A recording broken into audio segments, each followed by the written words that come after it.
दुर्भाग्यर कथा नवरंगपुर सहर राजपथ ठारू मात्र 50 मीटर दूर शंकारी साई रे तांको घर अच्छी पुराना बिल्डिंग से पुराना बिल्डिंग रे से माने प्राय पाखापाखि 15 दिन नथिले से आज सकाळ जो 8टा बेले से आसी ब्रह्मपुर कबाट खोलिले देखिले तांकर घरे चोरी होईची इतस्तत सामान पड़ी 17 तोला सुना ऊर्ध्व सुना नहीं जाइछंती टंका नहीं जाइछंती आ एभली चोर दिन दुई पहर जदि नहीं तांको घररू आम मान भी भयभीत लगुच पूर्ण विश्वास अच्छी पुलिस से भितर एफआईआर को एतला को ग्रहण करी न्याय देव मु अनुमान करुच्ची प्राय पाखापाखि 3-4 दिन तले कारण जी सामान इतस्त पड़ी गोटे दिन सारा से चोर रही दिन सारा रही राति जेहेतु आम कांथ को लगी तेणु शब्द है जापर था ये दिन सारा रही वर्षा समय ही दिन सारा रही चोरी कर गत मु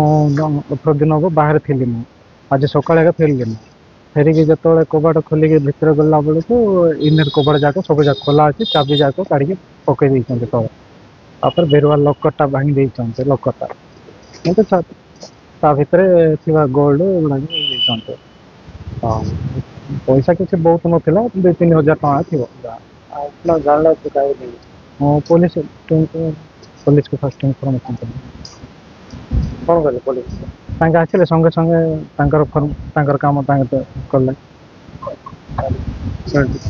साइंटिफिक टीम आसला डग आसला देखिकी जाइए सब चिन्हट करके नहीं